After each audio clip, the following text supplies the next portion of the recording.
Hola, ¿cómo están? Hace ya un tiempo que escuchamos hablar de la revalorización de la historia como género literario. Y no se trata de que la gente haya recuperado repentinamente el interés por los sucesos del pasado y sus personajes. Más bien se podría decir que la ausencia de lecturas globales o totalizantes de los acontecimientos de las últimas décadas para entender el presente hace que se cobre gran interés por aquellos historiadores que renuevan la visión sobre el país. Es el caso de quien estará con nosotros hoy día en Off the Record. Vamos a compartir con el historiador Gabriel Salazar. Gabriel Salazar es expresión de un colectivo de voces disonantes en el concierto de los que hoy buscan comprender e interpretar los vacíos de nuestra memoria social como país. Cuando políticos y militares necesitan aferrarse a ciertas interpretaciones de los hechos pasados para sustentar y justificar sus posturas contingentes, aparece esta visión de la historia contemporánea de Chile que se desentiende del protagonismo de héroes y hazañas, merecedores de monumentos, y pone su atención en la historia de los que han estado marginados de las decisiones de los actores políticos. Los orígenes de esta visión se pueden vincular con una serie de trabajos históricos de nuestro invitado, referidos al bajo pueblo chileno y a las condiciones en que él se ha debatido desde el siglo XVII. Cristalizando una acumulación de estudios e investigaciones de las últimas décadas, aparecen los primeros dos tomos de la historia contemporánea de Chile, publicados por Ediciones LOM, y que tienen en Gabriel Salazar a su autor más reconocible.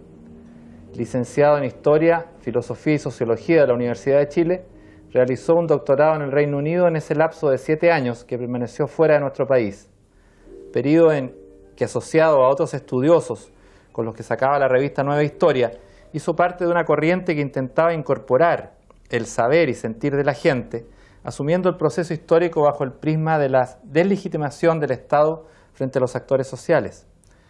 Hay una continuidad entre aquellos esfuerzos colectivos y su posterior producción al regresar en 1985 al país. Sus numerosas publicaciones certifican la persistencia de esa línea. Entre ellas se pueden destacar, entre otras, Labradores, Peones y Proletarios, Violencia política popular en las grandes alamedas, Los intelectuales, los pobres y el poder. Hay una continuidad en las grandes obsesiones que ordenan el trabajo de Salazar, que ahora vemos traducidos en estos tomos de historia contemporánea de Chile. A nuestro invitado le interesa poco lo que puede ser una interpretación genial y aislada de algún intelectual sobre nuestra historia. Más le interesa el surgimiento de una generación de intelectuales que pueda investigar los hechos más neurálgicos de nuestro presente que se vienen arrastrando desde los últimos siglos. En un minuto comenzamos a conocer de la obra y del pensamiento de Gabriel Salazar. Hola Gabriel, bienvenido. Hola, ¿qué tal? ¿Cómo estás? Gabriel, esta mayor valorización de la historia, esta necesidad aparente, al menos de una recordación social más colectiva, ¿a qué obedece? Porque es un fenómeno de los últimos 2 años, se podría decir. ¿Tiene que ver con el surgimiento de sensaciones de crisis en el país? Bueno, yo pienso de que es un fenómeno de más allá de 2 años, ¿no? Porque en la práctica lo que ha ocurrido es que más o menos de los años 80, o sea, desde que comenzó este país a rodar cambio estructural tras cambio estructural, refregando a la gente contra su propia identidad, obligándola a cambiar constantemente y a preguntarse en definitiva quiénes somos, ¿no? Y eso ocurre muy fuertemente en la década de los 70 y de los 80. Entonces, la necesidad de que uno comience a replantear su identidad, ¿no? En el sentido de reconstruirse en un piso histórico distinto, en una sociedad que ha cambiado, o por lo menos en un Estado que ha cambiado, un mercado que ha cambiado, ha obligado a la gente a recordar, a plantearse su memoria histórica y en función de eso también definir su identidad y definir su acción a futuro. Entonces es un ejercicio que va de la memoria a la acción, pasando por la reflexión. Entonces, la reconstrucción o reconfiguración, como dice mi amigo Julio Pinto, de las identidades ha sido una característica de los chilenos desde los años, incluso antes de los 70 probablemente, con la Revolución en Libertad, después la Revolución con vino tinto de Allende y posteriormente esta así llamada Revolución Neoliberal, ¿no? Que los chilenos estamos tratando de reconfigurar nuestras identidades y eso es un ejercicio que a todo el mundo lo obliga a pasar por la historia. La historia personal, la historia del grupo, la historia de la familia, la historia del barrio, la historia de la clase, pero también el conjunto de la historia del país. Entonces, eso en los años 80 fue un fenómeno, diría yo, que fue bastante de bambalinas, de catacumba, subterráneo, porque no era un fenómeno universitario. No eran historiadores de la universidad los que estaban preocupados por recordar para redefinir las identidades, sino historiadores que estaban sumidos en el mundo de las ONGs, en el mundo de las vicarías, muchas veces sin trabajo, muchas veces desempleados, pero haciendo un esfuerzo muy grande. Yo hoy quisiera recordar todos los trabajos históricos que hicieron, por ejemplo, amigos y colegas Pedro Milos, Mario Garcés, entre otros, digamos, que reconstituyeron la historia del movimiento popular en esas condiciones precarias, inclusive estando sujetos en muchos casos a represión, a vigilancia o tener que esconder los materiales que estaban haciendo, ¿no?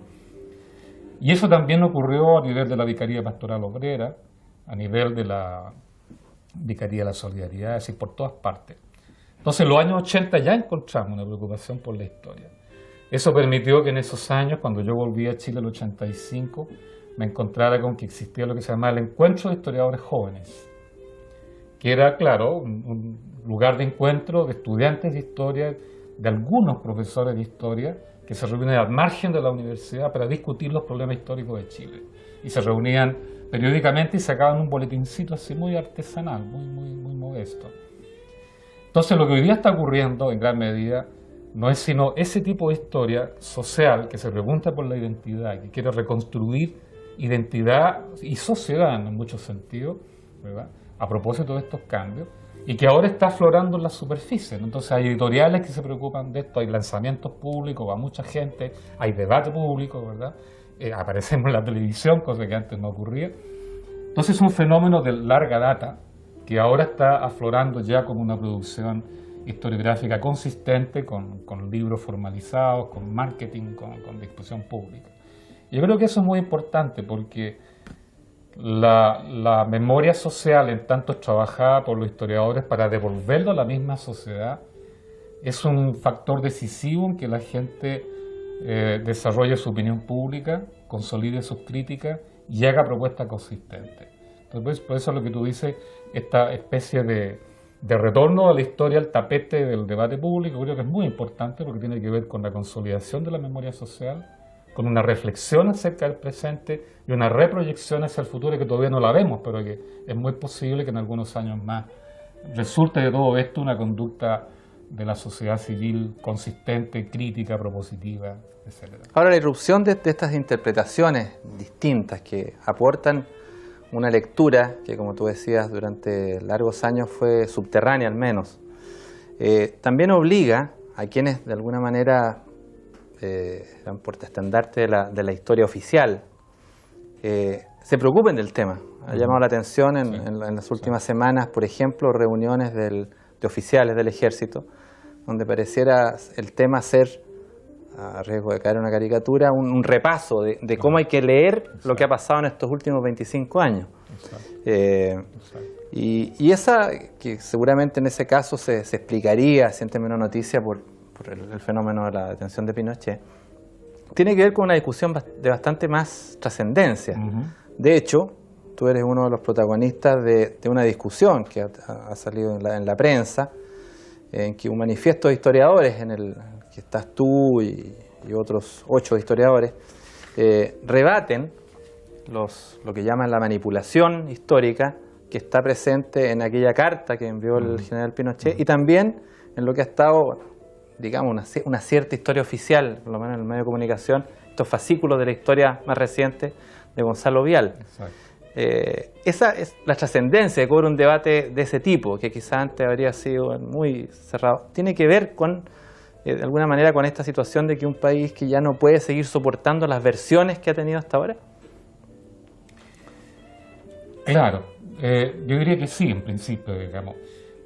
retomando un poco lo que decía hace un rato, esto de que estamos sujetos a la necesidad de reconfigurar nuestras identidades no es propio solo de los derrotados, digamos, en los años 70, o de los reprimidos, encarcelados y torturados de los 80, sino también es una necesidad que afecta a los vencedores. Es decir, los empresarios de hoy no son lo mismo que lo que fueron los 60. Los militares de hoy cargan encima una experiencia y un prestigio o desprestigio público que no tenían en los 50 o los 40. Los políticos mismos ya no son los mismos de antes, ¿verdad? Ya no son ideologistas, ya no son populistas, ya no hacen concentraciones masivas en la calle, usan la televisión.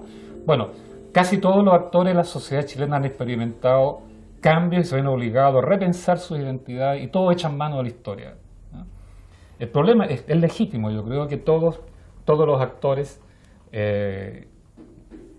echen mano a su memoria, intenten presentar un proyecto historiográfico de sí mismos a la sociedad en su conjunto. Yo creo que es legítimo que los oficiales del ejército se reúnan para intentar escribir su propia historia, su propia versión de la historia y ofrecerla a la sociedad. Pero también es legítimo que, por ejemplo, lo que me tocó ver y que lo mencioné en otro programa similar a este, en otro canal, que los pobladores de la Legua, o los pobladores de Cerro Navia, o los pobladores del sur de Rancagua, se reúnan y escriban su propia historia, porque es su versión también de la historia nacional. Entonces, cada actor social está siendo impulsado de alguna manera a escribir la historia de Chile desde su perspectiva. Pero ¿cuál es el problema en el fondo? Que algunos de estos actores tienen, digamos, una difusión extraordinaria, ¿no? Los políticos pueden contar su versión y siempre tienen tribuna para decirlo y con una voz muy autoritaria. Los militares tienen detrás su poder de fuego, que no es poca cosa, digamos, para afirmar un discurso historiográfico.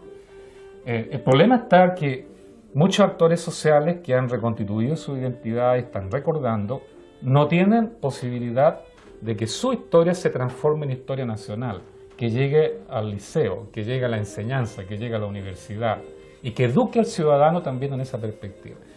Y por eso es que es importante que los historiadores tratemos de inclinar la balanza en un sentido, ¿no? Porque la gran mayoría ciudadana tiene muchas dificultades para escribir por sí misma la historia, ¿me fijas? Entonces por eso es que el espacio público hoy día está en gran medida controlado y manejado por aquellos que tienen acceso al espacio público y lo manejan como autoridad. Entonces, Gonzalo Vial es una autoridad, es reconocido como tal y escribe en La Segunda y todos los diarios le recogen y puede publicar libros de alto precio, ¿eh? El general Pinochet escribe una cartita o se la escriben, ¿verdad? Y luego tiene una difusión gigantesca. Entonces, nuestro interés es tratar de sumarnos, ¿verdad?, a la reflexión histórica de los sectores de la baja sociedad civil en general, del ciudadano común y corriente, de los más pobres, de los postergados, etcétera, etcétera. Y por eso salimos a la palestra pública y sacamos ese manifiesto, porque también hay otras verdades que no pueden ser olvidadas, ¿no? Y son esas las verdades que nosotros queremos rescatar y los puntos de vista que también deben ser rescatados para que la sociedad civil pueda tener toda la panoplia y todo el arsenal, ¿verdad?, a mano, todo el instrumental para pensar su propio futuro. Ahora a ti, en la prensa se te ha definido en cierto un titular, ¿verdad?, como el historiador de los pobres. Eso que podría parecer quizá una caricatura, si uno no conociera el trabajo efectivo que ha realizado Gabriel Salazar, no es tal, diría yo, en la medida en que hay un sustrato de trabajo acumulado en el tiempo. Tú hacías referencia a ese punto de vista. Un punto de vista que puede parecer como antítesis de la historiografía conservadora, ¿cierto?, academicista, y que pone ciertos puntos de contradicción fundamental. Yo diría que quizás, para poder meternos en ese tema, esta idea de que en esa historia, en esa otra historia, el movimiento popular, el movimiento social, aparece siempre como una amenaza de desintegración social. Ahora, en la génesis de esta visión tuya, ¿cómo empiezas a elaborar? ¿De dónde llegas tú a instalar esta visión desde este intento de hacer esta historia desde el bajo pueblo, como lo llamas tú? ¿Cómo es la historia para llegar a hacer ese trabajo? Es un largo proceso en el fondo y una larga experiencia, porque en el fondo arranca en una palabra de mi casa y de mis viejos, ¿eh? porque mis viejos eran del Bajo Pueblo, digamos. Mi padre, por ejemplo, era hijo de peón de fundo, y mi madre era hija de un mediero que finalmente se quedó sin ni una posibilidad de trabajar. Y ninguno de los dos pisó escuela alguna, entonces no tuvieron ningún tipo de instrucción. Ellos aprendieron solo a leer y a escribir, o bien los patrones que tuvieron le enseñaron, porque los dos fueron además sirvientes domésticos en las grandes casas patronales antiguas. Entonces el hecho de haber nacido allí con esos padres, que por lo demás constituyeron un matrimonio ejemplar, los dos muy cristianos, ¿no? Entro esta parte personal, porque en este tipo de historia social en la que estamos nosotros, lo personal, el testimonio es muy determinante, porque no se trata solo de la historia de las grandes estructuras, o la historia del Estado, o la historia del mercado, las grandes empresas, los héroes, qué sé yo, sino de gente común y corriente. Y la historia de la gente común y corriente es en gran parte la historia de su familia, de su barrio, de sí mismo, de sus fracasos, sus frustraciones. Y mis viejos en este sentido, para mí, fueron muy importantes porque ambos eran muy católicos, profundamente católicos, pero de una manera muy distinta, ¿no? Mi viejo era una especie de místico, se encerraba en su pieza, leía libros, porque aprendió solo a leer, y rezaba mucho por el mundo, qué sé yo, ¿no? Y mi vieja era todo lo contrario, su cristianismo lo practicaba en la calle, ¿no? Haciendo cosas. Entonces visitaba a las poblaciones callampas, a los enfermos, iba a las cárceles y repartía cosas, ¿no?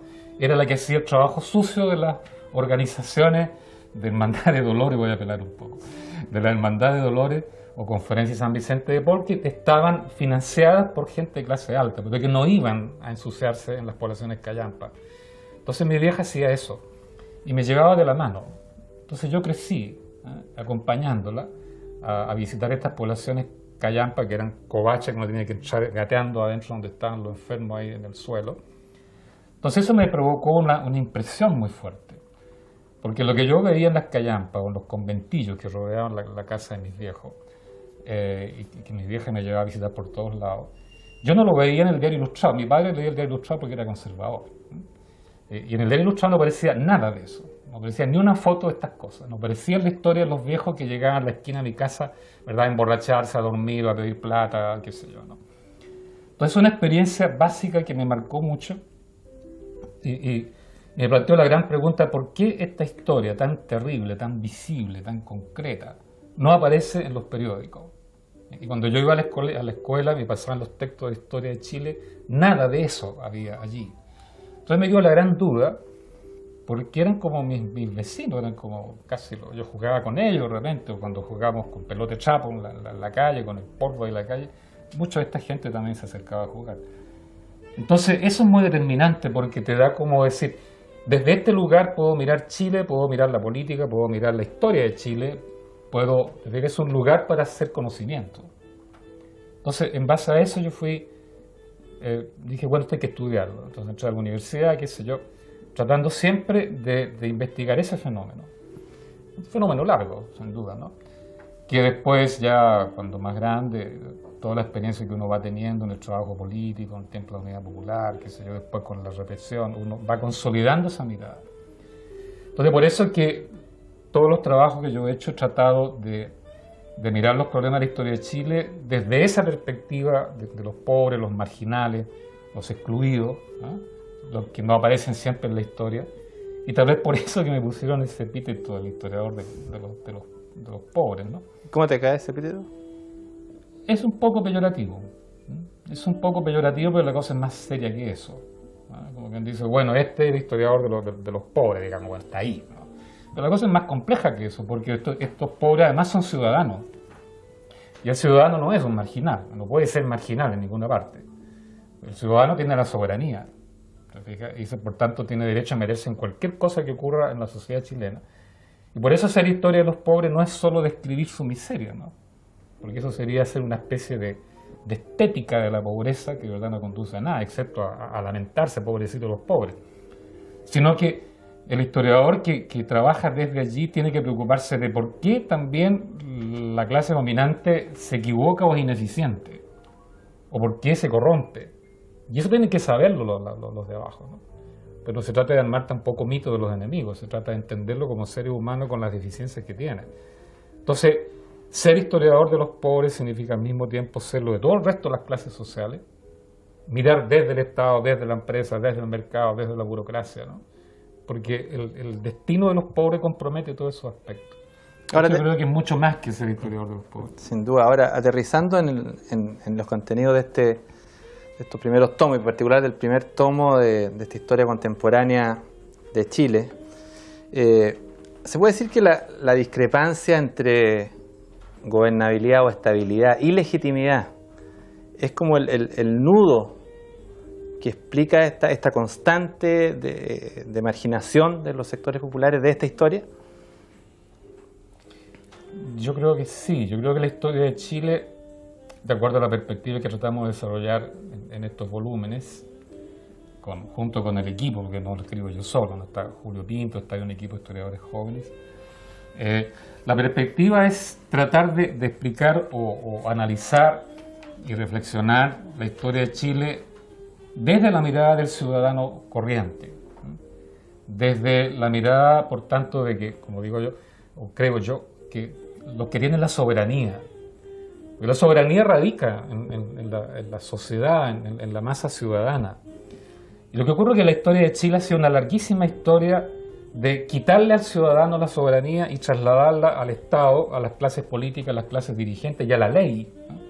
Como que la soberanía radica en la ley, como se ha planteado últimamente a raíz del problema del refugiado en Londres, ¿no? Y por tanto esa lectura es muy atrevida, porque no es la que habitualmente se hace, ¿no? Lo que habitualmente se hace es que se habla de lo maravilloso que ha sido la estabilidad del sistema político chileno, gracias a la excelencia de las leyes y gracias a la inteligencia de las clases dirigentes que han logrado establecer un Estado con estas características. Pero se olvida el hecho de que la construcción de este Estado tan estable ha sido a costa de transformar al ciudadano en un ser marginal, en un ser sin información, en un ser que no tiene claridad para tomar decisiones, un ser que no toma decisiones, porque votar no es tomar decisiones, ¿verdad? Y en definitiva una comparsa política que puede ser una masa, puede ser una comparsa, puede ser gente que se la contrata para hacer cualquier trabajo, pero que no es un ciudadano. Entonces, nuestro enfoque radica justamente en rescatar el rol del ciudadano, porque el ciudadano significa, ¿verdad?, que el sujeto chileno, el sujeto social, el chileno, ejerce en plenitud la soberanía y no solo estos derechos que le otorga la Constitución, que son garantías individuales, ¿no?, para el individuo, sino el poder como tal, que es lo que tiene que en definitiva ejercer un verdadero ciudadano. Entonces la historia va un poco en esa dirección. Y por tanto este enfoque entra en colisión con toda la historia tradicional que está centrada en el Estado, que es maravillosa la Constitución, que duró 100 años, ¿no es cierto?, etcétera, etcétera.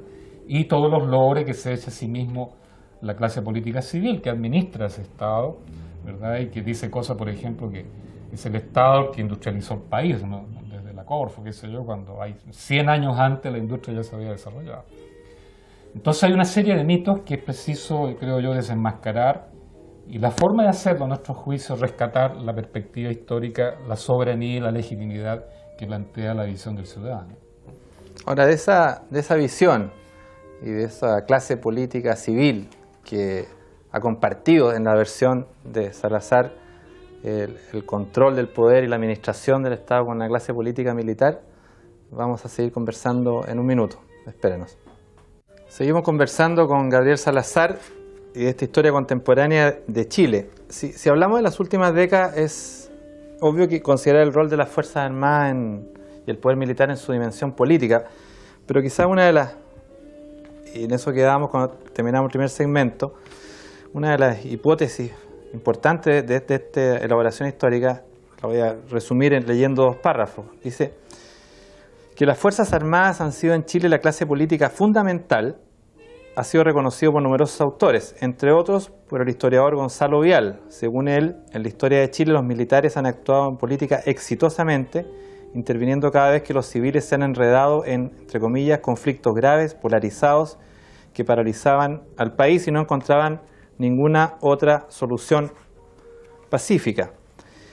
Y otra frase para provocar la reflexión de Gabriel: la hegemonía combinada de la clase política militar y la clase política civil ha reducido la participación política consciente, informada y responsable de la ciudadanía a un mínimo casi intrascendente. Esta visión obviamente saca de la palestra aquella interpretación más simple que dice que la importancia de esta clase política militar se puede entender solo leyendo el 73 en adelante. Con esta visión entendemos que hay una continuidad histórica que quiere que determinadas características del 73. ¿Tú dirías que este es un aspecto esencial para entender el fenómeno de estos problemas que arrastra Chile, que arrastra estos problemas neurálgicos que ustedes definen desde el siglo, bueno, en el libro usted, del siglo XIX en adelante? Pero esta es una de las claves que tú dirías que está presente y hoy día muy presente en los problemas del Chile actual. Exactamente, todo el primer volumen está dedicado a este problema, que tal vez podríamos definirlo o sintetizarlo en la idea de que el Estado no solo hay que verlo como algo que está dado, que está establecido, ¿te fijas? Y que simplemente rige, que es la idea que habitualmente se tiene del Estado, como si el Estado, parodiando un poco lo que dice la Biblia, ¿no? Érase en el principio, ¿eh? El Estado era, ¿eh? Entonces simplemente rige.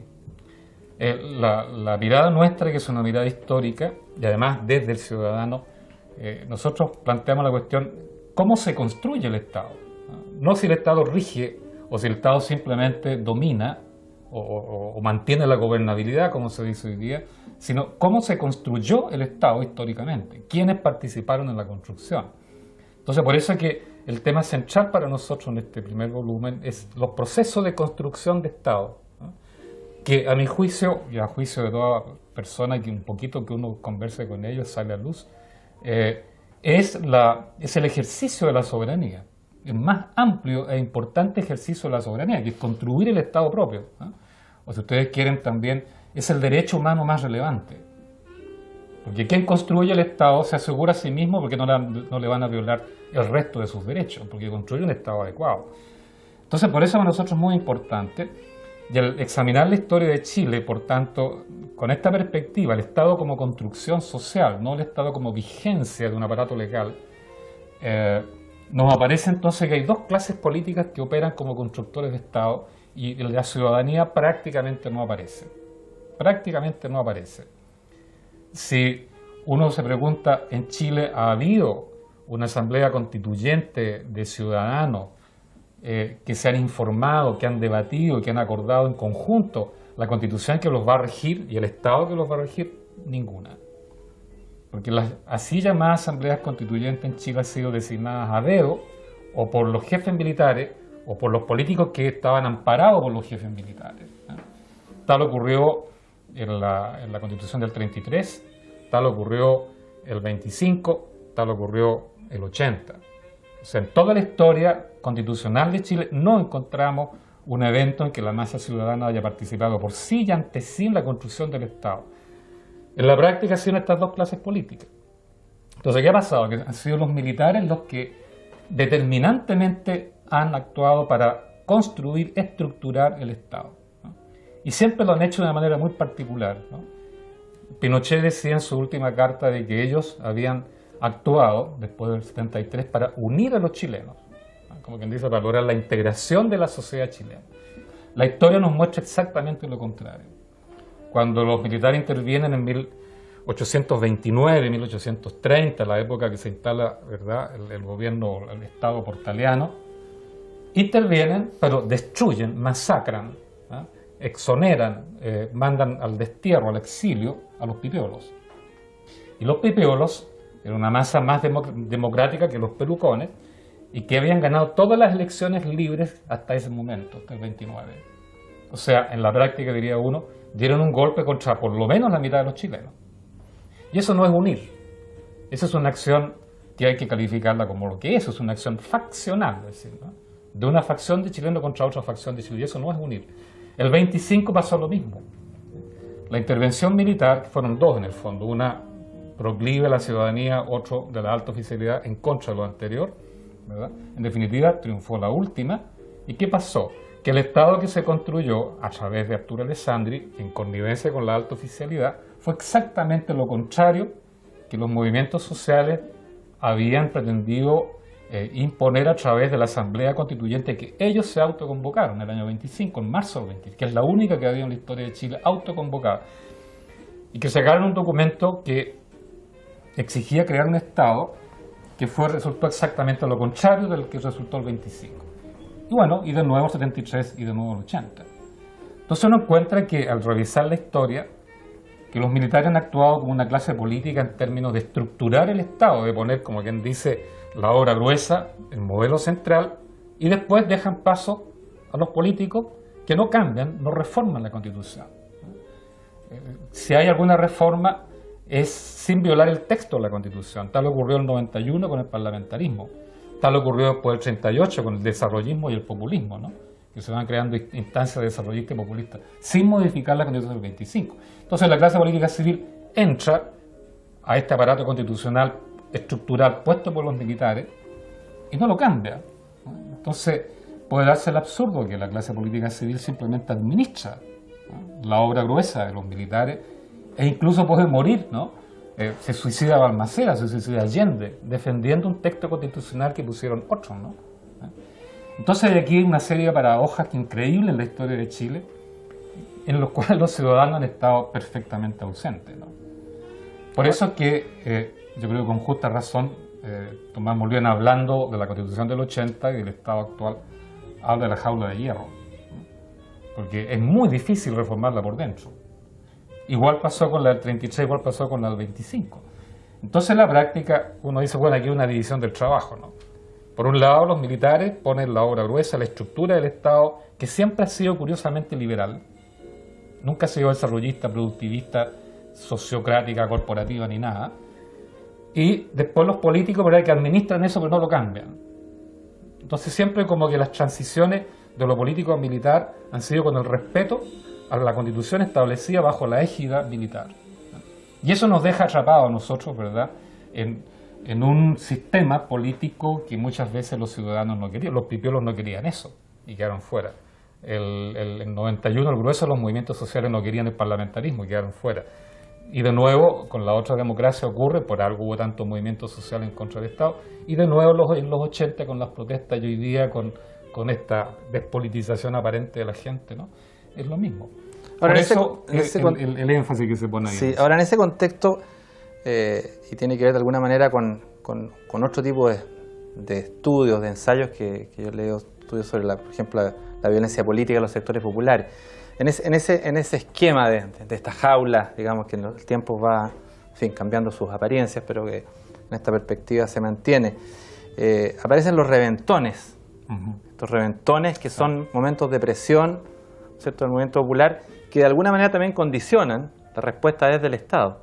Ahora, ese tipo de reacción, ¿qué elasticidad tiene? ¿Hasta dónde puede responder un Estado para llegar a modificar y llegar a legitimar de alguna manera la institucionalidad? Te lo digo porque quizás para algunos es distinta la legitimidad, puede ser una falacia, pero me da la impresión que tenía para la ciudadanía, para los electores, una constitución como la del 25, que es la que puede tener hoy día la del 80.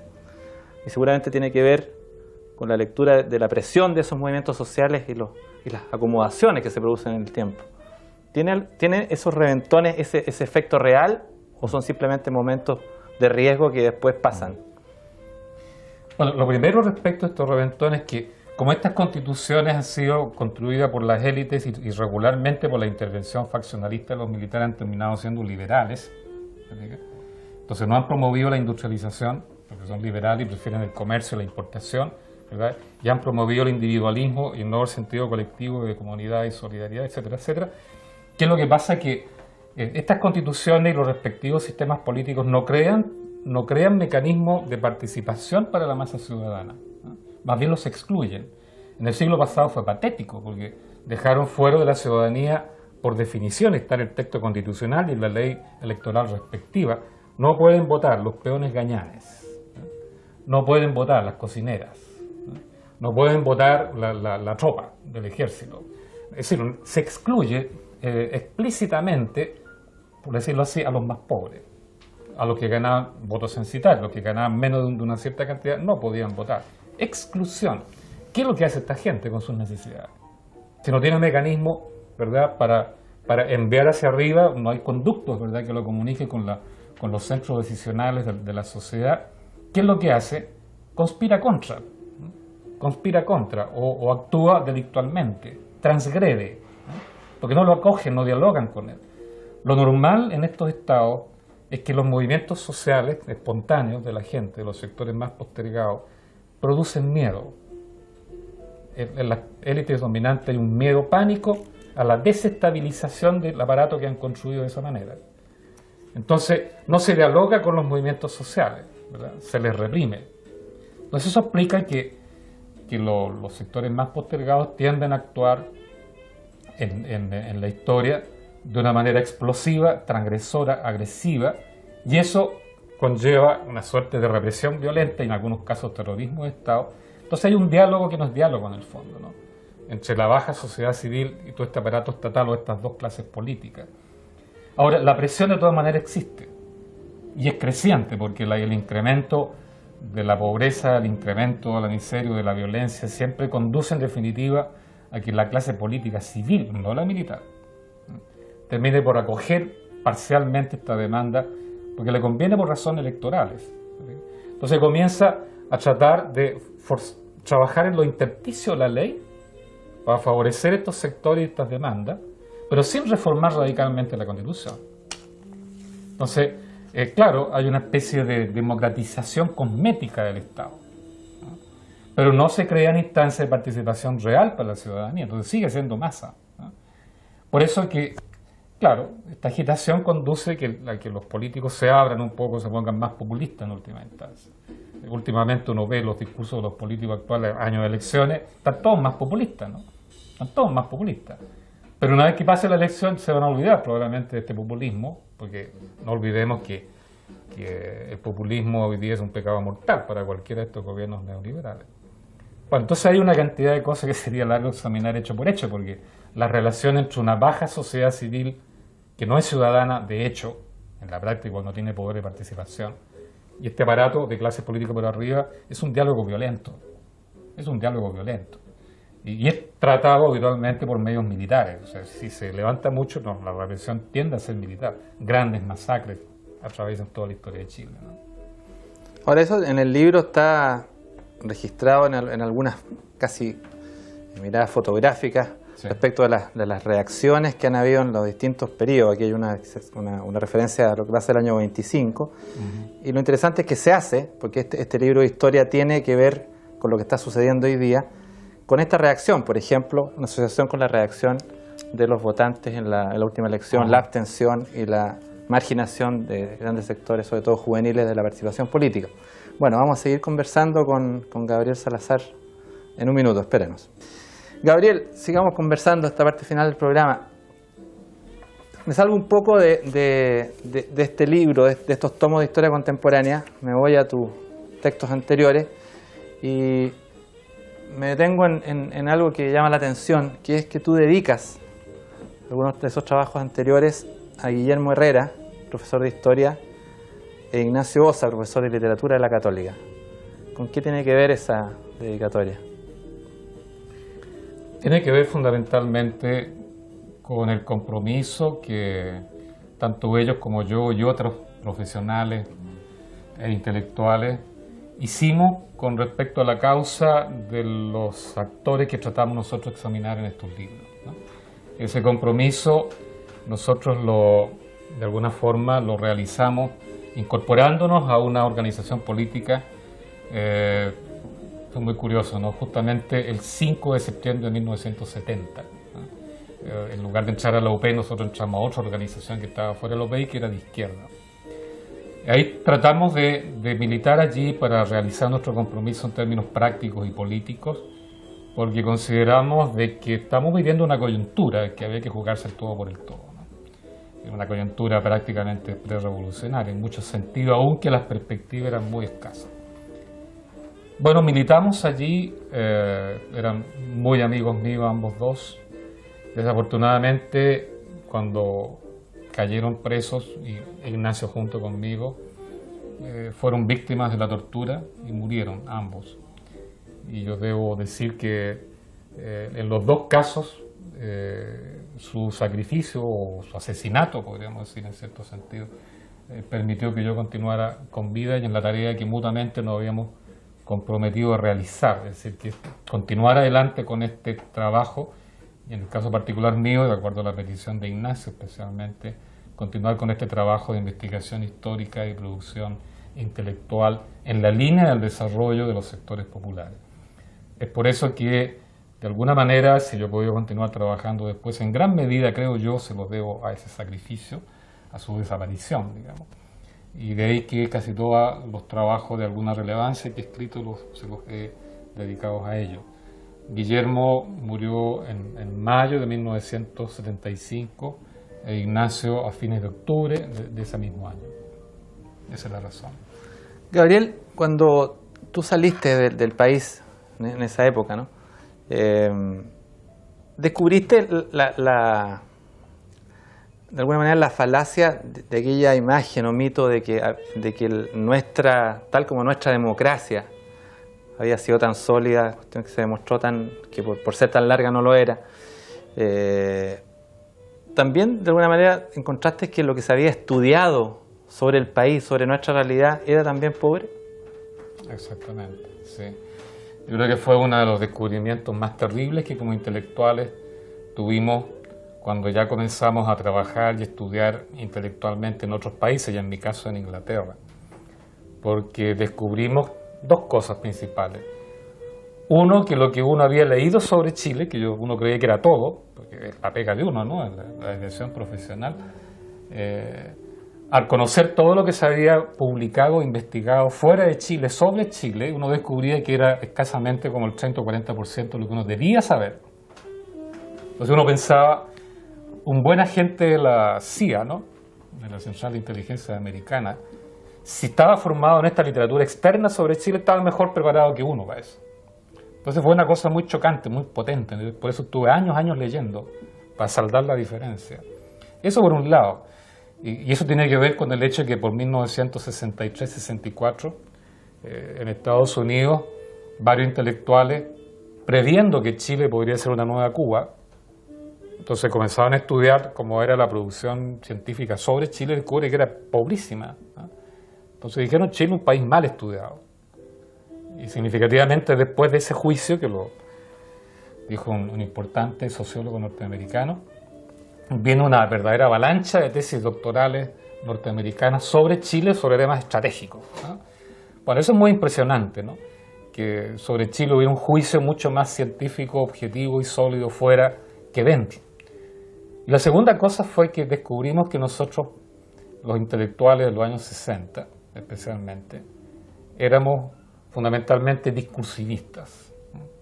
Nosotros entendíamos que pensar en nuestro país era hablar en voz alta y construir discursos teóricos de alto nivel de abstracción, ¿no?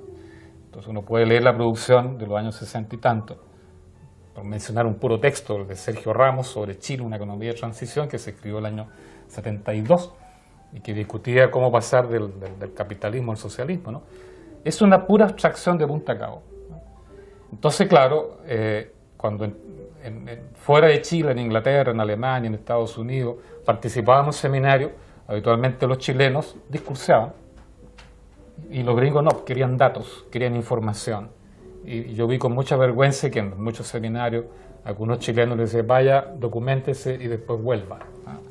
Pues en ese sentido, creo que nosotros intentamos hacer grandes cambios en nuestro país con un conocimiento científico muy pobre acerca de nuestro país. Y yo creo que eso, en una nueva coyuntura, no puede ocurrir de nuevo. Ahora, respecto de otra elaboración histórica de este tiempo, hemos conversado en este programa, por ejemplo, con Alfredo Jocelyn Holt. Tú has tirado ciertos dardos bien críticos respecto de la trascendencia de esa elaboración. Y de él sobre mí también. Sí, claro. Sí, entiendo que es bien amistosa, ¿no? Sí, no, sin duda. Pero tú has dicho, por ejemplo, que él es el último aristócrata de la historia. Sí. Ahora, eso significa que solo el trabajo colectivo, la elaboración colectiva, es lo que se puede valorar en este momento de revisión y de poner al día lo que ha pasado con nuestra historia en las últimas décadas. Y el esfuerzo aislado así de estos. Bueno, hay dos cosas, ¿no? Por un lado, si Jocelyn Hall, Alfredo, es el último aristócrata de la historia, ¿no? Yo creo que sí, porque él mismo lo dice, ¿no? Sí. Y lo acepta. Últimamente se lo dije en su cara, porque bueno, siempre conversamos, somos muy amigos. Y él lo acepta, yo sí sé, yo defiendo la oligarquía, dice, ¿no? Yo hago la historia desde la perspectiva oligárquica. Y yo no. Entonces, bueno, eso por un lado. Por otro lado, yo creo que, y no es que yo solo lo crea, sino que es un hecho que desde los años 80 para acá, la producción de saber ya no puede seguir siendo un saber puramente académico, producto de intelectuales y menos aún de individuos intelectuales. Porque en la práctica se ha acumulado una experiencia social tan grande, con todos los años 70 y 80 y qué sé yo, que la gente tiene un saber propio. Y ese es un saber colectivo, ¿no? Y ese saber colectivo el que determina que a uno no lo inviten, por ejemplo, a las poblaciones a vender la pomada, como se decía antes, ¿no? A enseñarle, porque ellos lo saben. Si se relacionan con uno para decirle, mire, te necesitamos para este aspecto específico, ven, dinos y ándate. Entonces es una relación muy distinta. Yo creo que el saber que hoy día está determinando las actitudes de los sectores populares, de los jóvenes especialmente, es un saber propio, ¿no? Con un lenguaje propio. Entonces uno ya no puede estar pensando en producir obras para el currículum personal de uno, ¿te fijas? Aunque de todas maneras hay que seguir escribiendo. Sino que intentar hacerlo de manera colectiva o interpretar ese saber social acumulado en la sociedad. Yo creo que estamos viviendo una especie de revolución intelectual, o por lo menos la producción intelectual muy significativa en Chile este periodo, digamos. Bueno, yo creo que en esta conversación con Gabriel hemos logrado al menos pasar por encima de algunos de los aspectos fundamentales de esta historia contemporánea de Chile, que supongo le interesará a muchos de ustedes, de Ediciones LOM. Te queremos agradecer, Gabriel, tu participación. Seguramente nos vamos a encontrar un tiempo más para conversar de los otros tomos de esta historia. De los dos que faltan. Los dos que faltan. Sí. Y a ustedes les queremos decir que sigamos conversando. Por lo menos usemos el correo electrónico, envíenos sus opiniones a voz.record@usa.net y nos vemos el próximo domingo en una nueva emisión de Off the Record. Buenas noches.